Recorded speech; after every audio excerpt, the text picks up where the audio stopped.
Hola a todos, ¿cómo va? Soy Luciana, estamos acá un sábado más en Grandes Chicas.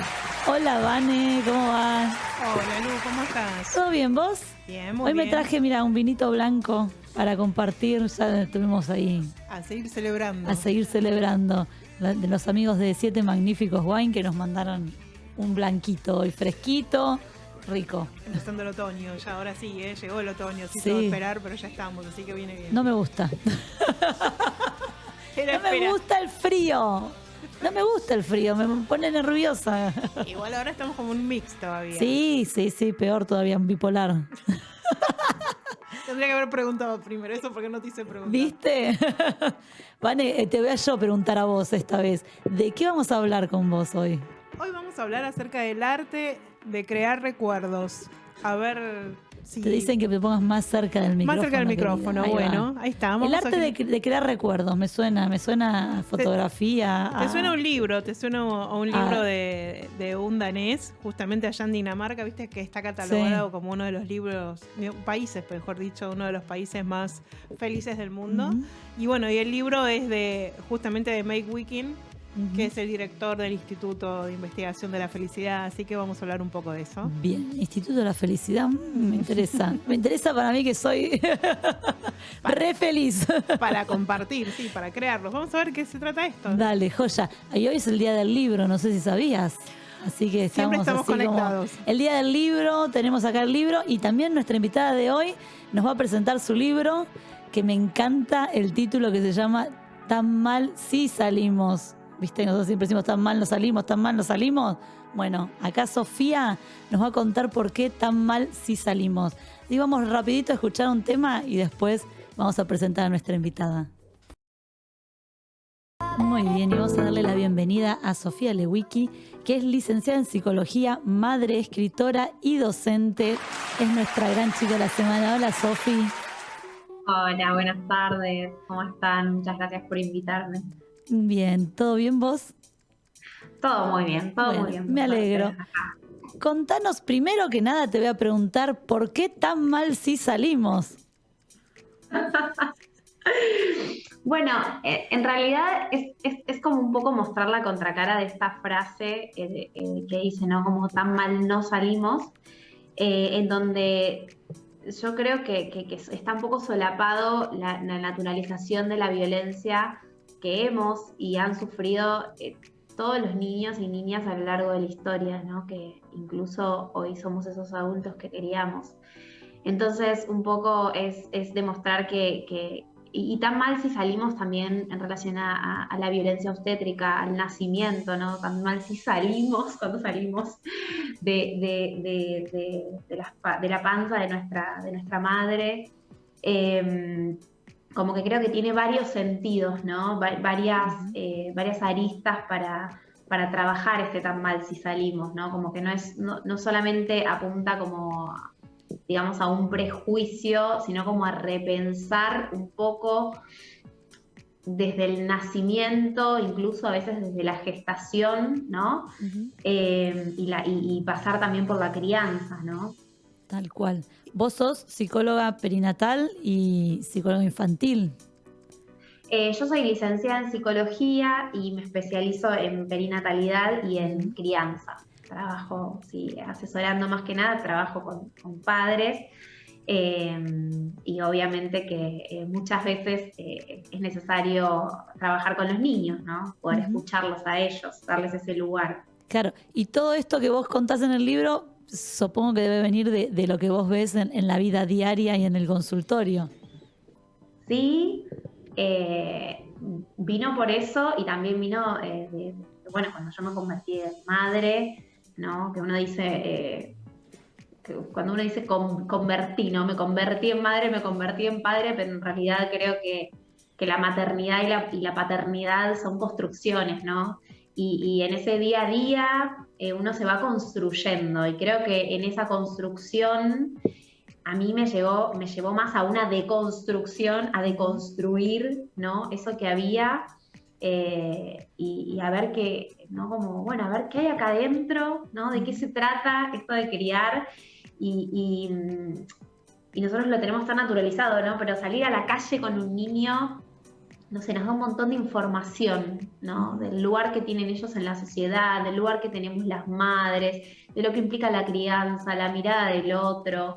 Digo, ya igual estar adentro de tu casa criando, también nos da un montón de información porque es trabajo totalmente invisibilizado y sumamente valioso, ¿no? Porque en la crianza estamos constituyendo un ser humano, ¿no? Claro, pero Estamos es algo que me parece que... posibilitando o no, digamos, Claro. posibilitando o no. Es algo que no está valorado, o sea, es lo que te toca hacer porque, bueno, vos elegiste tenerlos. Total, y porque sos mujer también, Además. ¿no?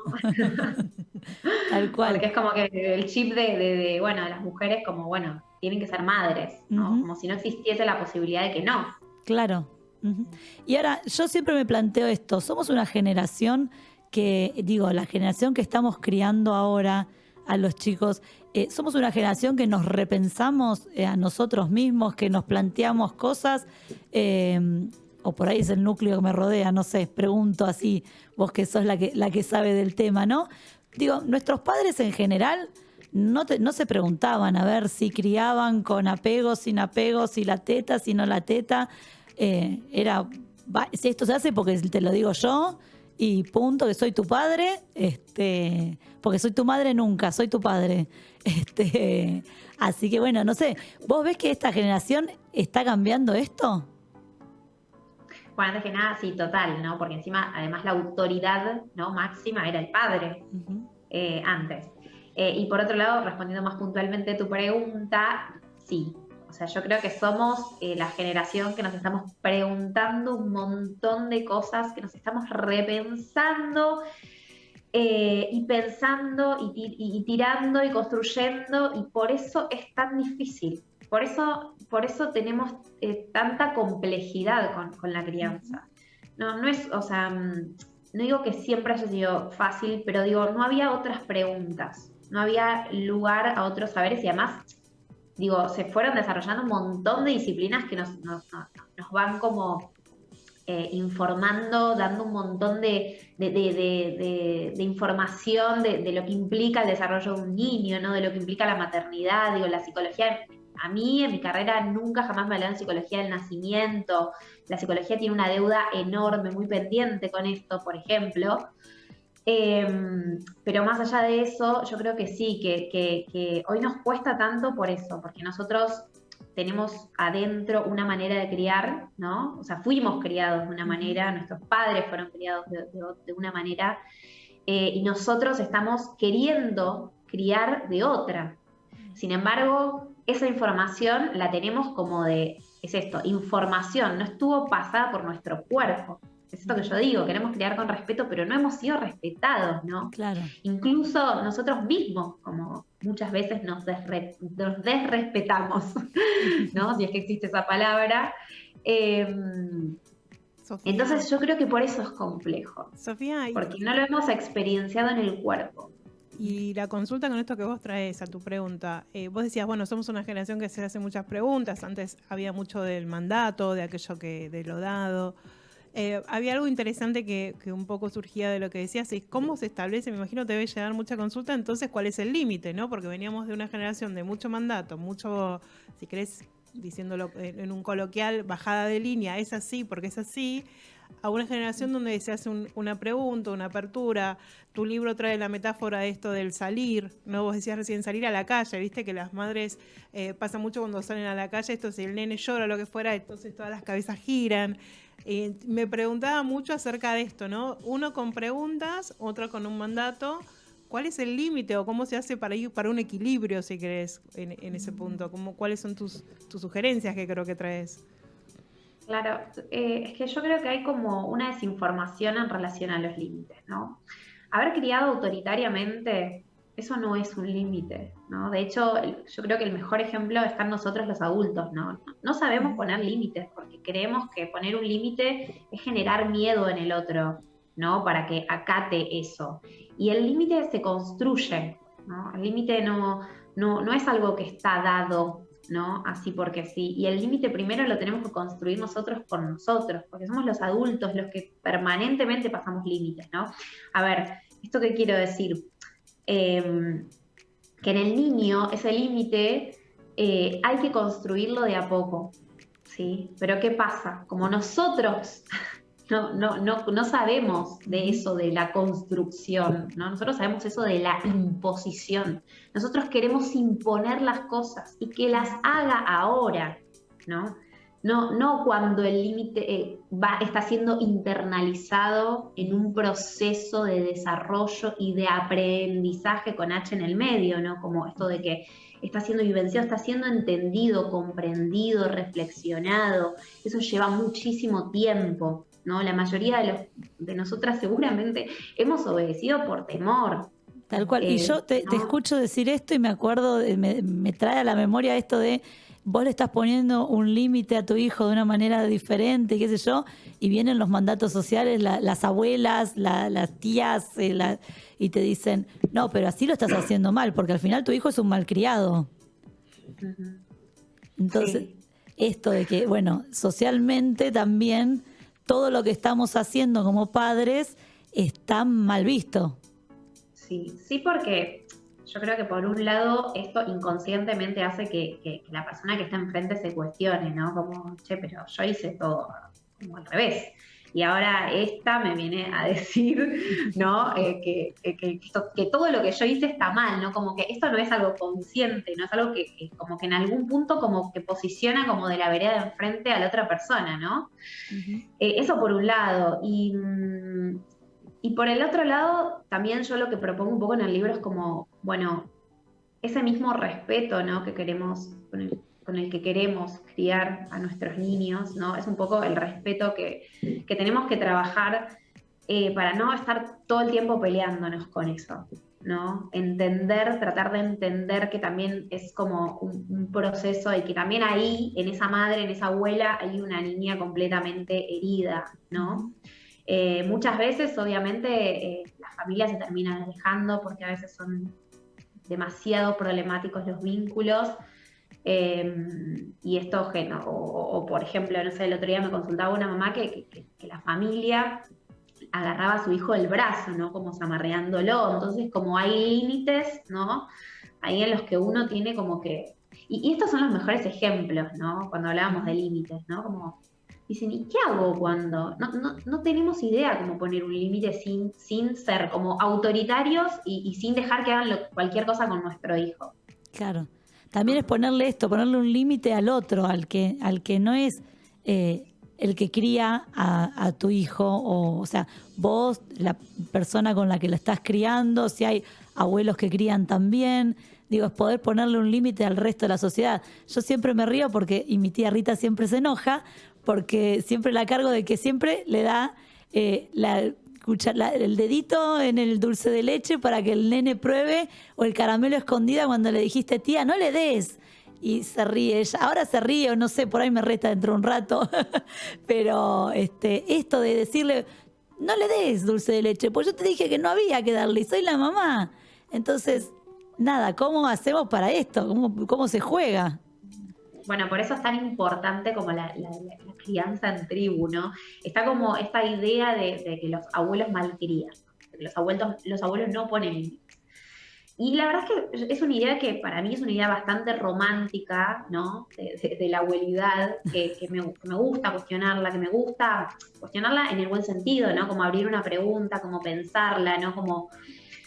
Hay cuidados que son cuidados como básicos, ¿no? Como digo, no queremos que todos piensen igual que nosotros, pero sí, si hay un cuidado que tiene que ver con la integridad del niño, es lo más sano para el niño y para todos es que ese discurso sea, ¿no? Como que vaya, esté amigado, ¿no? Como que sea un discurso único y a su vez con muchas voces, ¿no? Porque digo, las formas y las maneras van a cambiar, no van a ser siempre las mismas, ¿no? Pero sí que sea un discurso que esté orientado en el cuidado integral del niño, ¿no? Si sabemos que hoy tenemos mucha información, ¿no? De lo que significan los ultraprocesados en la vida de todas las personas, pero sobre todo los niños que están en proceso de desarrollo, ¿no? Entonces, bueno, es difícil porque son años y años de, bueno, el caramelito, que no le hace nada, que el azúcar, pero bueno. Claro, pero la otra persona lo hace desde el amor, desde bueno, le estoy haciendo un mimo a este nene.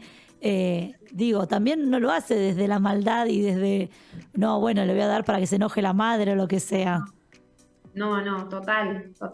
Por eso digo que nosotras somos las que nos enojamos con eso, ¿no? Es como, nosotras nos enojamos con esa diversidad, ¿no? Que existe, pero que bueno, que a su vez es parte de esta sociedad. Entonces, bueno, es cómo generamos un espacio en el que ambas partes, ¿no? Nos sintamos respetadas, porque esto es un respeto mutuo, no es el niño únicamente, sino que los adultos ahí también estamos presentes criando. Entonces, por lo que traes un poco la metodología del trabajo, me quedaba pensando en esto del límite y cómo uno aprender, esto lo dijiste, de apropiarse, ¿no? Del límite, de que el límite es amor, ¿sí? Lo que pasa es que a veces tiene mala prensa, muy mala prensa, como parece como más del prohibido a veces, o de hasta acá, o del no.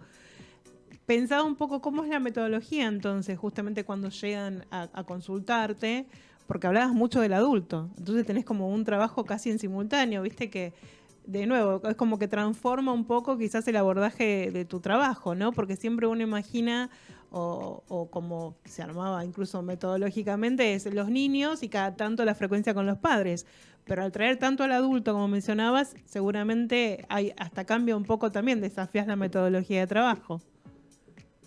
Sí, totalmente. Todavía hoy me pasa que muchas veces me dicen, tenés turno para un niño, ¿no? Es como que muchos papás o mamás como que ni siquiera por ahí se preguntan, ¿no? No es como el niño hay que tratar al niño y hay que trabajar con él, ¿no? Y para mí el entorno, ¿no? Lo que rodea al niño, justamente porque es un niño, ¿no?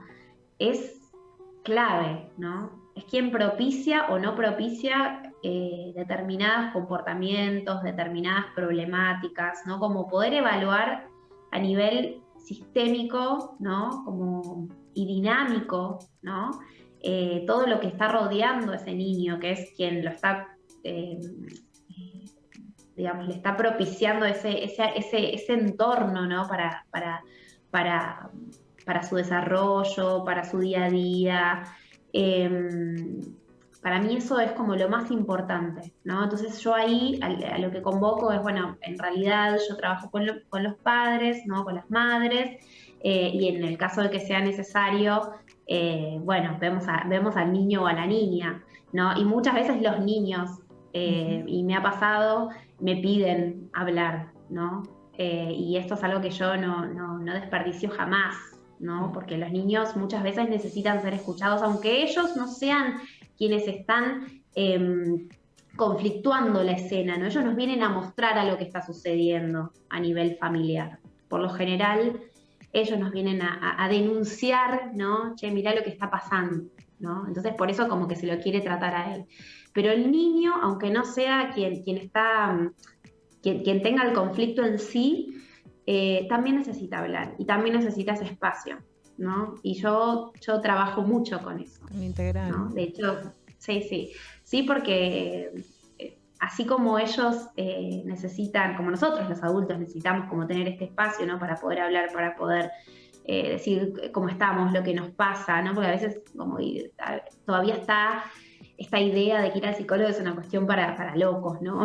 Lamentablemente todavía sigue como muchos discursos desde esa línea, y la verdad es que no, como la mayoría de las personas que vienen es porque se hacen un montón de preguntas, ¿no?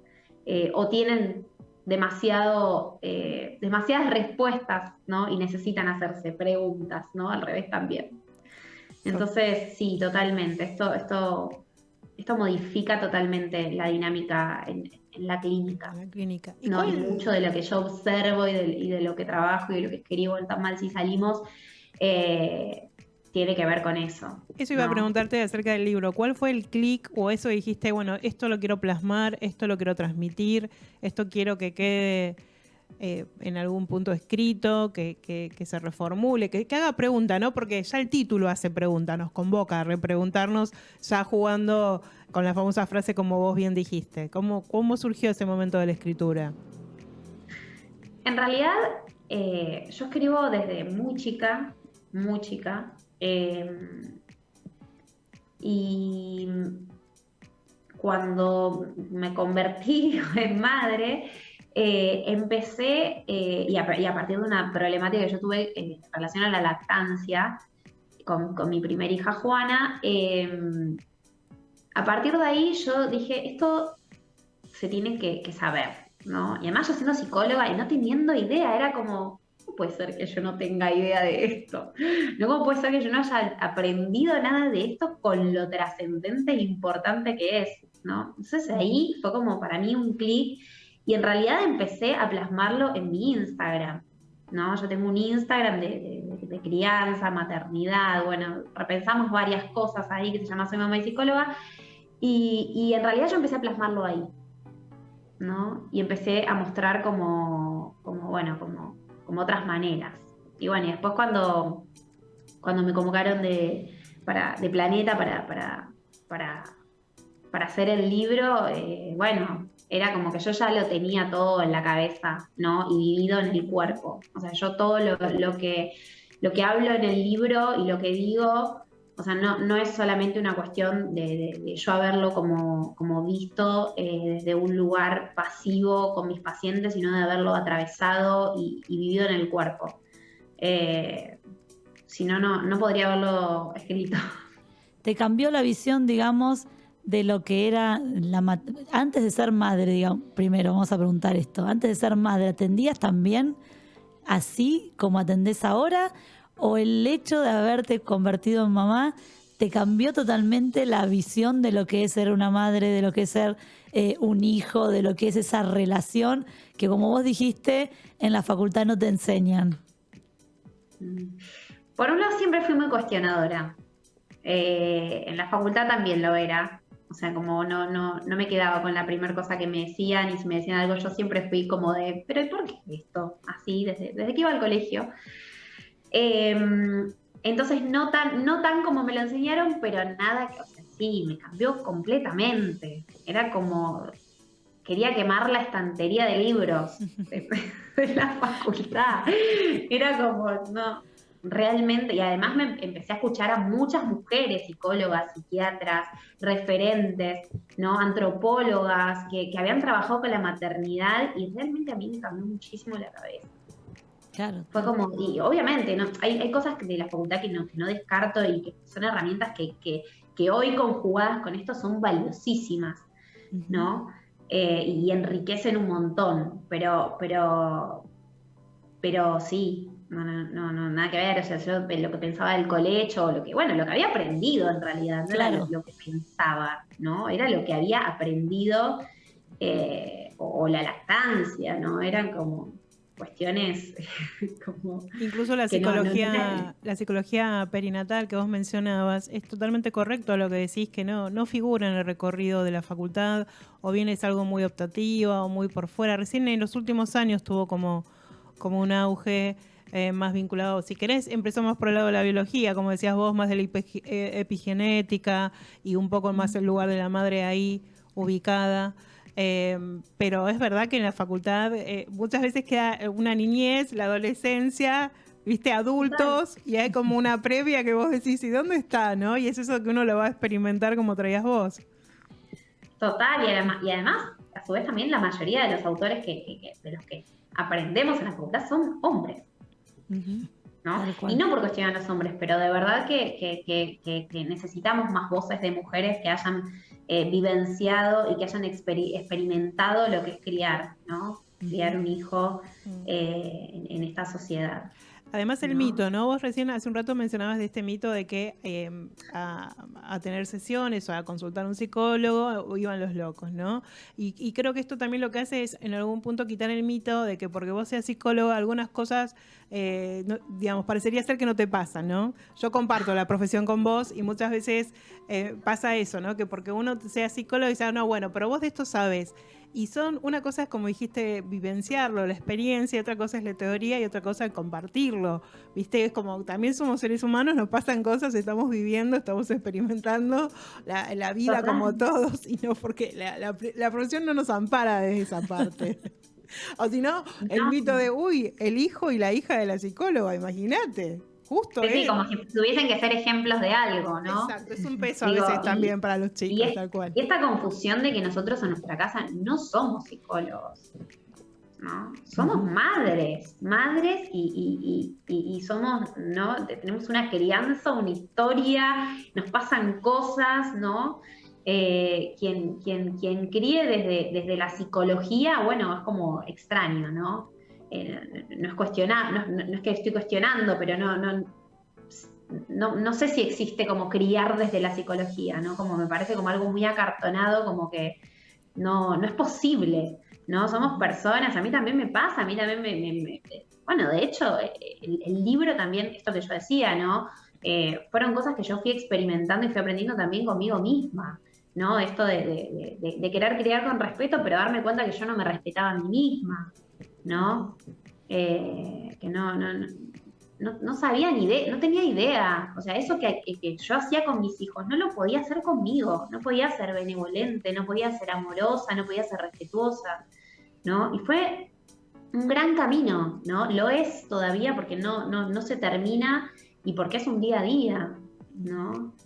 Y también en la maternidad de dos también fue como un sacudón en el que yo me encontré inmersa con un montón de eso lo hablaba el otro día en Instagram, ¿no? Como ya criar a uno no es lo mismo que criar a dos, ¿no? Y ahí también otra vez un poco se te vuelan los papeles, ¿no? Y ni te cuento cuando lleguen a la adolescencia, ¿eh? Porque criar un hijo que te está entrando a la facultad, que no le gusta lo que eligió, que le gusta lo que eligió, que nada, también. Ahí se te vuelven a quemar los papeles. Sí. No lo digo por nada, che. Pero es tan importante la primera infancia, ¿no? Como, por eso es tan importante la niñez, ¿no? Porque yo creo que existen otras adolescencias posibles. Tal cual, sí. Pero uno como papás también, digo, a esto, uno tiene que aprender nuevamente a poder acompañar a una persona que ya no es un niño y nada, también no deja de ser parte del crecer como madre y acompañar a esta persona que ya es distinta, que ya no es un niño, que ya es un adolescente, que tiene otros conflictos, que está descubriendo otras cosas. También ahí te cambia otra vez. Cuando vos creías que cuando creías que habías llegado a un equilibrio, te cambia la etapa de la criatura. Totalmente, y la tuya, y es un proceso de enriquecimiento y de evolución personal enorme. Tal ¿no? cual. Sí, Yo creo que es donde uno crece, hay una semilla, ¿no? Cuando nace un hijo, nace una semilla dentro tuyo que es como que no termina más de crecer. Tal cual. ¿No? Si uno la cuida y le da el entorno para que esa semilla crezca, ¿no? Porque también está como decir, bueno, esto es así y yo vivo conflictuada con la maternidad o con la paternidad, o está bien que les grite, entonces cuando empiezo a gritar no hago un parate y digo, che, pará, ¿qué me está pasando? ¿Por qué estoy gritando tanto? ¿Por qué los estoy tratando mal? ¿Por qué? ¿No? Digo, eso es cuidar la semilla. De repente si uno naturaliza y grita y castiga y dice, esto tiene que ser así, es como, bueno, ahí no hay mucho crecimiento, ¿no? Tal cual. Sofi, te vamos a tener que dejar por hoy, pero vos querías venir a la radio, así que yo ya tengo el siguiente tema. La próxima necesito que nos hables un poco de la previa, lo perinatal, qué pasa con el embarazo, qué pasa cuando se juega esto de cuando van a ser un niño. ¿Te animás? Te comprometo para dentro de unos días. No, me quedé con las ganas, por eso recontra quería ir. Por eso te digo, mira, ya encontramos el tema. Ahora vos pasame después por WhatsApp la fecha, que ya tenemos ahí una nueva cita. Contanos la próxima me tienen ahí porque amo la radio. Dale, contanos cómo hacemos para buscarte en Instagram, para seguirte, para pedir una consulta con vos, para comprar tu libro, todo eso. El libro se llama Tan mal si salimos, lo tengo acá. No sé si se ve bien, sí, está editado por Editorial Planeta, lo encuentran en la mayoría de las librerías de todo el país. Y después en Instagram me siguen como @soymamapsicóloga. Buenísimo. Bueno, Sofi, muchas gracias. Y nos vamos a quedar con el tema Tu Recuerdo de Ricky Martin, que después nos va a contar acá Vane por qué lo eligió. Buenísima la entrevista con Sofi, me dejó pensando y me dejó con ganas de más. Sí, todo, digamos, toda la convocatoria decíamos recién, a lo previo, ¿no? A lo perinatal, al embarazo, a distintas etapas de la vida, porque uno si no parece como que arranca a partir del nacimiento, como claro, que no hay un paso anterior. No hay antes. Desde antes, incluso me la juego a decir desde antes de la concepción. Totalmente. Digo, esto de, bueno, a ver, ¿qué pasó con este embarazo que llegó y de qué manera llegó? Una historia, decíamos recién, ¿no? Que era lo que ella decía, que nos invitaba a repensar y a reflexionar estas historias de vidas de cada persona, ¿no? Cómo llegó al mundo. Que a veces los chicos empiezan a preguntarte, ¿viste? Tal cual. En determinado momento, ¿y cómo era así? ¿Cómo era de tal forma? ¿Sí? ¿Por qué me llamo como me llamo? Uf, mira. No hablemos del tema. Te traje otros recuerdos, ya que vamos a hablar de los recuerdos. Claro, ahora después de que cortemos el programa te cuento. Bueno, hoy te estaba hablando de Make Viking, el danés de Dinamarca, que decíamos que es uno de los países considerados como los países más felices del mundo, que un poco para contar acerca de los motivos, vos sabés que Dinamarca tiene esto. Vos hoy, mirá, dijiste algo muy interesante, que no te gustaba que el invierno y todo. Bueno, tiene uno de los inviernos más difíciles, porque tiene mucho tiempo con poca luz, el poco salir. Entonces empezaron como a transformarse en el qué hacer desde adentro, ¿no? Y desde adentro se volvió como metafórico. Desde adentro de casa, ¿sí? Y desde adentro de uno. Digamos que yo creo que han llegado bastante experimentados a la pandemia ellos, si querés, ¿viste? Y esto empezó a gestionar su forma de relacionarse con el mundo. Acá me anoté algo que se llama Hygge, que se escribe Hygge, que realmente no tiene como traducción, pero es muy conocido porque es la metodología sería de ellos, de su estilo de vida, donde ubican todo lo que tenga que ver con los detalles, con los detalles mínimos del día a día, ¿sí? El esto de estar en casa, el despertarse, esto lindo de quizás hoy decíamos de quedarse un ratito más en la cama que ya está más fresquito, hacer pachorra, diríamos acá localmente, ¿sí? Y cómo esa forma de vida, si querés, esa cuestión de la felicidad en las pequeñas cosas, sí, van sumando para ellos en vivir cada vez desde otra forma. O sea que la felicidad no es ganarse la lotería. También puede ser ganarse la lotería, ¿por qué no? No, digo, como decís acá, las pequeñas cosas, no necesariamente. Bueno, si querés, voy a tomar esto de que, ellos no lo relacionan ni con nada monetario, por decirlo así, con nada capitalista. Claro. ¿Sí? Y también esta cuestión de que, por el otro lado, la felicidad es muy singular, ¿sí? De lo que le gusta a cada uno, de lo que le trae a cada uno. Podríamos estar, pero hoy creo que un programa más que eterno. Claro. Pero te decía que el autor del libro, que justamente se llama El arte de crear recuerdos, uno de los tantos que tiene, se dedica a investigar esto, ¿sí? Y un poco lo que trae, empezaron a hacer preguntas y a buscar, cuáles eran aquellas instancias o cosas que te vinculan con la felicidad.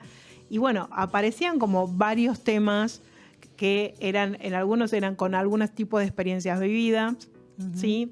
También con cuestiones o sucesos significativos de cada uno en la vida. Y mucho vinculado con la emocionalidad. Algo que está muy de moda últimamente, que tiene que ver esto de ligar todo lo que nos pasa con las emociones. Es como que en simultáneo las investigaciones fueron mostrando como varias cosas hacia dónde ir, ¿sí? Antes esto que vos decías, la felicidad es aquel, o estaba dado más con un estatus o con la cuestión monetaria, o la cuestión de haber adquirido algún tipo de título o haber logrado algún tipo de escala en la vida. Ahora parecería ser que hay todo un movimiento de rebuscarnos y reencontrarnos, ¿sí? Por eso digo del hacia adentro. Y él empieza a preguntarse, y si yo tengo que crear recuerdos, pues si yo ahora voy a arrancar con la pregunta, ¿no? ¿Se puede, si querés, crear la felicidad? Y yo te diría que no, pero vamos a decir que sí. Parecen las pruebas en la facultad, ¿viste? Donde uno decía, yo pienso tal cosa, pero por las dudas. Claro. Voy a escribir. La otra vez. No, porque me pregunto, ¿cómo vas a crear un sentimiento? Bueno, justamente una de las cosas que trabaja el libro o que trae como metodología es esto de cómo poder crear un recuerdo ¿sí? O del armado. Yo te compartía con vos una frase, obviamente, de Disney, con Winnie Pooh, que decía, no saber que estás creando recuerdos, solo sabes que te estás divirtiendo. Claro. ¿Sí? En este momento que que la estamos pasando juntos, que estamos compartiendo y estamos disfrutando de la radio, estamos creando con un recuerdo vinculado a la radio. Sí, es posible que con el tiempo quizás no nos acordemos, no sé, en mi caso seguramente los nombres, pero me voy a acordar de este espacio compartido vinculado con el ponerme los auriculares, cómo escucho el sonido, sí, el trayecto hasta venir, la música, las pausas, el cómo me siento en este lugar para hacer ruido o no hacer ruido con los cables, que acá siempre están como muy atentos a las cosas que hago o no hago, yo que tiendo mucho a mover las manos cuando hablo. Entonces, una de las cosas que trae son como metodologías o como lemas, que los traje algunos para compartir con vos y para desafiar. Me interesa, ¿sí? A ver, dale. Uno de ellos, el primero, dice que uno tiene que buscar constantemente experiencias nuevas, ¿sí? Como esto de poder quedarnos con el registro de esas primeras veces. ¿Sí? Bien, está bueno eso. Claro. Para que después no me digan que soy la loca que ando cambiando de cosas a cada rato. No, yo solamente estoy creando recuerdos. Hoy hago radio, mañana por ahí me ves bailando en el Maipo. Bueno, a mí me gusta porque vos te apropias de las cosas siempre muy positivamente y si las transformás para vos. Pero exactamente ese sería como un buen punto, porque una de las cosas dice, desafiarnos siempre a hacer algo nuevo. Incluso otra de las cosas que agrega es aquello que hasta lo que nos da miedo hacer, pero no el miedo quizás extremo. Tirarme en paracaídas, no, tampoco tanto. Bueno, también podría ser, ¿eh? Pero digo, a veces ese miedo más vinculado a la vergüenza, ¿no? No lo hago porque qué van a decir, no lo hago porque tal cosa. Puede ser el miedo, el temor. Te voy a decir que es una de las experiencias más lindas para hacer, pero digo, esa primera experiencia, sí, ¿de qué nos pasó? Si yo pregunto quizás por el primer beso en nuestras vidas, ¿sí? Uno no sabría quizás en este momento qué día era, qué mes fue, ¿sí? O cómo sucedió, pero se acuerda ese momento compartido, el lugar, el ámbito, ¿sí? Tal cual. O la primera vez que viajó en avión, ¿sí? O la primera vez que pudo animarse a, no sé, viajar solo. Claro. ¿Sí? Y para esos momentos emblemáticos, tanto podemos decir viajar en colectivo, viajar en tren, viajar en algún espacio. Volviendo al lema. No, volviendo a la entrevistada y a lo que planteaba ella, nada, esto de las primeras veces me trae el librito del bebé que le hacemos a algunas madres, donde anotamos la primera vez que caminó, la primera vez que, no sé, hizo un lío, que comió, que... esto de poder atesorar esos recuerdos también, para que cuando sean más grandes digan, mamá, ¿para qué carajo anotaste todo esto? Pero bueno, no importa. No, para cuando sean más grandes digan, che, ma, mirá, hoy... Bueno, ese es otro, por suerte te adelantaste, le diste muchas aristas.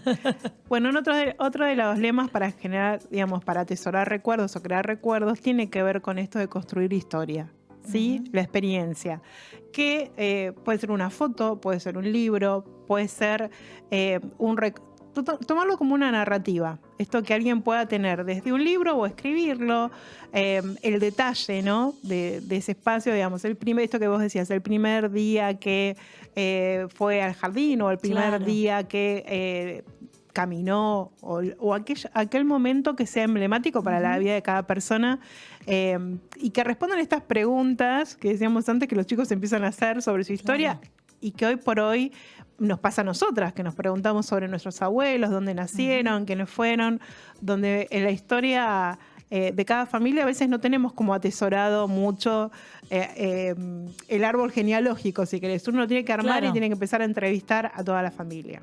Es verdad, a veces uno no sabe mi bisabuelo que habrá sido, al no conocerlo, o el abuelo de...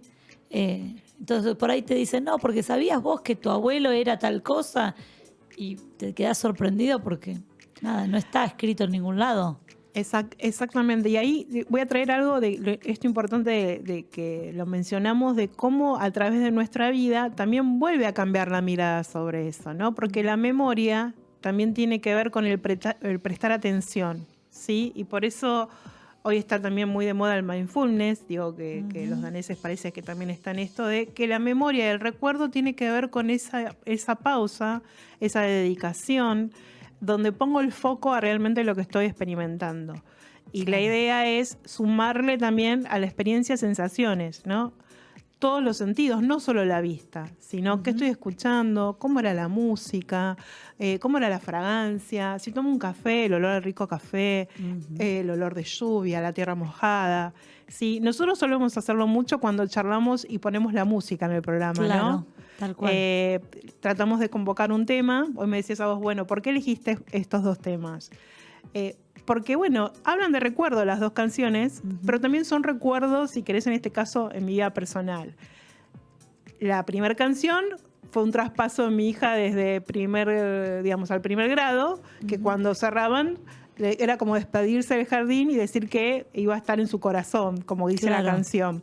Y la verdad que para mí hasta ese momento nunca la había significado más allá de la canción de Tarzán, que es de la película. ¿Sí? Pero a partir de ahora es la canción es la de canción tal cosa. de esa época, exactamente. Y ahí, Por eso es que cuando tenemos una pareja, un hijo, alguien significativo, tenemos una canción que nos recuerda a esa persona.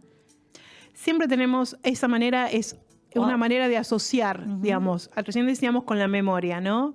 Para darle datos o para vincular, nos es más fácil asociar a emociones vinculadas a ese momento de vivencia, la canción que sonaba, el lugar donde estaba, que quizás podés describir el minuto, la hora, el día, la persona. Seguramente si estaban... A ver, era una fiesta donde conociste a una amiga con la que ibas a trabajar después. Pero en ese momento quizás sonaba tal canción. Quizás no te acuerdes los nombres de todas las personas que asistieron, pero te puedes acordar, ¿te acordás que estaba él que trabajaba en tal lugar? Esta forma de asociar y vincular, o ese lugar donde alguna vez habíamos pasado, que en la esquina estaba pintado de tal color. Esto de impregnar los lugares, las experiencias, con los sentidos o con emociones, hace que podamos recordar más. ¿Sí? Tenemos que volverlos como Hay que ser rótulos. más perceptivos igual. Muchísimo más perceptivos, pero hay algo que menciona el libro vinculado con eso, que habla con el resaltador de las emociones. ¿Sí? Es como si tuviéramos un fluorescente, pero... ¿Pero emociones positivas o emociones positivas y negativas? Digo, porque uno también recuerda el día que se me murió mi perro, yo sabía que tenía que hacer tal cosa y lo dejé porque se murió el perro. No me acuerdo ni qué día era, pero sí me acuerdo dónde iba a ir y que no fui. Bueno, justamente que las dos, siempre decimos que las dos emociones forman parte de la vida. Sí, y seguramente ese momento de duelo que tiene que ver con la pérdida de una mascota, bueno, también de una persona, quede impregnado en ese punto como parte de nuestra historia. Claro. Sin embargo, trabajar en poder crear las huellas de legado de esa persona o de esa mascota, también es otra forma de crear la historia y crear una parte de recuerdo de ese armado. Sí, que no quede solamente adherido a esa situación negativa. Igual, a ver, la nostalgia de estas situaciones, viste que te voy a traer otro término rapidito y contándote en resumen. Inicialmente la nostalgia estaba pensada como un problema neurológico, ¿sí? Y como incluso hasta como una enfermedad, ¿sí? Solamente mucho tiempo después, cuando se pusieron a investigar sobre la nostalgia, empezaron a darse cuenta que tenía que ver con esta posibilidad de añorar algunos momentos de la vida vinculado con los recuerdos. ¿Sí? Claro. Entonces, esto de poder crear recuerdos o el arte de crear recuerdos, y si querés le sumamos felices, significa el afianzar eso sí que cotidianamente nos rodea. ¿Sí? Ahora, escuchándote me pregunto, a veces la memoria engaña. A ver, Llegaron las preguntas difíciles. Volvemos al parto. Digo, la famosa amnesia del parto para la madre, esto de que mientras que estás pariendo te pasan un montón de cosas, te duele, te bla, bla, bla, bla, bla, y después... Vas a spoilear un nacimiento. Nació la criatura y te olvidaste de lo que pasó porque después seguís teniendo otro pibe y otro y lo que sea. Y te olvidaste que mientras que estabas pariendo decías, basta, por esto yo no paso más, qué sé yo. Entonces digo, esta transformación y esta cuestión de que la memoria te engaña de que el parto fue maravilloso, O cuando vos naciste fue el mejor día de mi vida, mientras que estaban haciendo, vos estabas reputeando porque te dolía. Entonces digo, ¿qué pasa con esto de la resignificación de los recuerdos que hace la memoria para que no sea tan grave? Hay dos cosas. Más allá de una resignificación, todos los días vivimos millones y millones y millones incontables de momentos. La memoria no puede retenerlos todos. Tenemos, si querés, un disco rígido con capacidad limitada. ¿Sí? Y es donde uno lo que hace es va, si querés, recortando, seleccionando o apropiando cada cosa. A ver, con el recuerdo del nacimiento, seguramente pasaron todas esas cosas que contaste. No vamos a hacer, te decía recién, spoiler a las madres a las oyentes. pobres, claro que... Sí, está el lado B de la maternidad, pero digo, siempre lo que nos pasa es animarnos a la propia experiencia. Claro. Y seguramente ver después esa imagen, el rostro de tu hijo, la mirada o todo, o hizo que retengas y afiances, si querés, el recuerdo feliz o ese momento de lo que implica un nacimiento, y uno vuelve a apostar a hacerlo. Es como el volver a enamorarse. Exactamente. Bueno, ahí no te lo puedo decir todavía. Después te cuento. Vos decís. Mira, la verdad es que realmente creo que son muchos detalles o muchas cuestiones que si uno todos los días podríamos registrar ese instante, ese momento, afianzarlo, escribirlo, fotografiarlo, ¿no? Tenemos muchas fotografías también, pero no las ilimitadas, porque la nube ya está colapsada de todo lo digital que tenemos. Pero sí, ese instante y contar la historia, digamos, el compartir con el otro. ¿Te acordás aquella vez? Claro. En los chicos es esto de lo reiterativo, ¿sí? Esto de contar, ¿te acordás lo que hicimos? ¿Viste que los cuentos o las películas que la veíamos miles de veces? Bueno, los mismos. ¿Te acordás que compartimos y fuimos a cumpleaños? ¿Te acordás de tu cumpleaños? Porque es verdad que a determinada edad uno se empieza a olvidar cosas. Y no sabía que le gustaba. A veces pasa con, no sé, el gusto del helado, para decir de lo más simple. Tal cual. No grandes. A veces que decimos, ay, bueno, creo crear el gran recuerdo de la felicidad. Creo que cuando maximizamos, perdemos un montón de información. Me parece que hay estos par de tips que te daba, ¿no? De esto que llama como el manifiesto de la memoria. Es el que ayuda a que todos los días podamos ver qué detalle de nuestro día a día, desde que nos levantamos, ¿no? Hoy hablábamos de la mañana y ese ratito, bueno, o el café o la canción, sí, cuando hablamos de la emoción, eso que nos hace sentir como bien, que nos hace sentir plenos en el día a día, y retomarlo y afianzarlo y experimentarlo, ¿no? Claro, tal cual. Bueno, Vane, vamos a crear un recuerdo hermoso del día de hoy, pero ya son las 58, y si no vamos a tener el recuerdo negativo de que nos expulsaron de la radio. Prefiero quedarme con el hermoso recuerdo del día de hoy compartido que creamos juntas, y muchas gracias. A darle las gracias a los amigos de 7 Magníficos Wine que nos mandan los vinitos. Tenemos una invitación, las chicas de Servicop nos esperan en la Feria del Libro, que van a estar ahí con el stand ofreciéndonos todas sus creaciones, así que bueno, vamos a ir a ver a la Feria del Libro a Servicop. Gracias a Diego que está del otro lado. Nos seguimos por las redes sociales con Connie en @grandeschicasradio. También está ahí en producción retándonos porque nos pasamos de tiempo y esas cosas. Viste, nos ponen los límites, así que bueno, gracias Vane. Gracias a vos. Gracias a todos los que nos escuchan y nos vemos la semana que viene.